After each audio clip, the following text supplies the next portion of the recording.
Hello, I haven't recorded anything for a while, so this is me dressed in my hussar finery, and I just want to talk about sabres because I have some new ones that I rather like. These are my favourite ones on the wall here, nice big cavalry sabres, and but they're not all cavalry sabres, these sort of swords actually. This is one I collected a while ago on the internet, through eBay.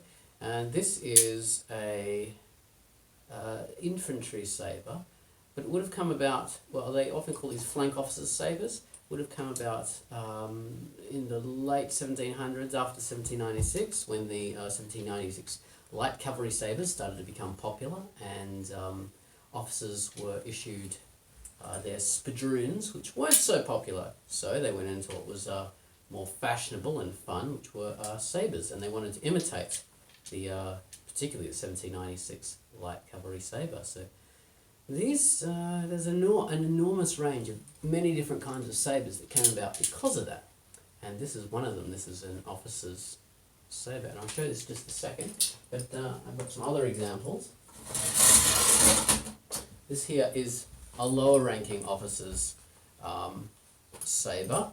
So this is commonly known as a flank officer's sabre. So it's in the 1796 light cavalry sabre style with the stirrup P-guard here, but it's made out of brass, you see. And you know it's infantry because it's quite a bit lighter than proper cavalry sabre. Very fast, and would have had wire originally wrapped around the hilt there, but that is long gone. There's just a bit of leather and cracked wood. But it feels really great in the hand. Lovely one. So yeah, that's a pretty basic sabre, that one.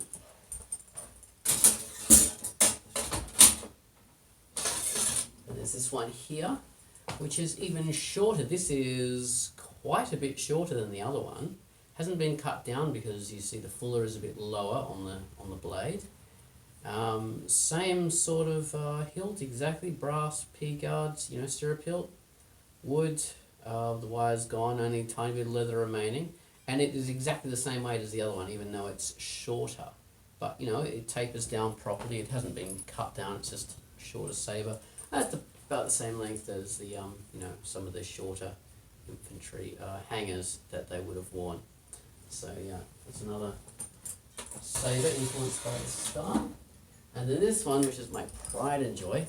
Unfortunately, there's a tiny bit of damage that you can see on the hilt there. But yeah, this would have been quite a bit of a higher ranking officer's sabre. You see that this is not brass. This is well, I'm not sure what it's made out of. It could be brass under there, but that's gold. All that is gold plated over whatever material. Of course, there's a fish skin on the dogfish, whatever they call it, on the guard here. It wrapped in gold wire. Nice brass scabbard. This is an extremely curved sword. And there's the blade, very curved. And you notice the hilt is canted down, which means you can more easily be on point because of it. So you can thrust a bit better, even though this is rather too curved for that. The blade itself, some well-meaning person has tried to polish it at some stage, but you can see there's a nice etching, and there was actually gold plating all over that all the way up to here. There's no fuller at all in this blade. It's totally flat on both sides. It feels really nice in the hand, even though this looks like something that's just for display. It feels fantastic. You could really imagine yourself fighting. Some foolish person has done at some stage. There are some kinks up and down the blade. I don't think that happened in war. I think that happened probably sometime after it, because I think what happens is when people do get kinked up, the blade kinked up, they would polish those out and get rid of those. But this has a few of them. So that might have happened with someone playing with it many years after, but it's still in reasonably good condition. Lovely blade. So you don't need a fuller inner blade to make it strong or to make it stiff. It's just for lightening the blade, and this blade is still quite nice. Yeah, I really, really love this sword, and I'm going to try and restore it at some stage, just to fix up the slightly broken part on the wooden grip there and give it some new skin. That's quite a lovely blade. Yes, so that's dates from over 200 years old, this sword, and same with the other ones pretty much. And yeah, quite a lovely, lovely sword. It's original scabbard as well. A little bent up in the bottom there. But I led to believe that these scabbards are often found bent and squashed on the bottom because they used to have wood inside them.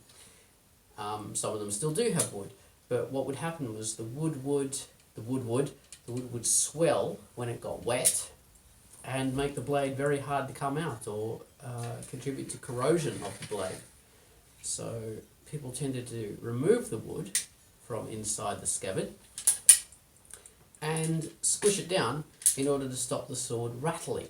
So that's why you often find these things squished a bit there. It's not just because someone carelessly trod on it, although it could be. So yeah, there you go. There's some of my favourite sabres, and I'll have another little video about some of the other sabres that I quite like.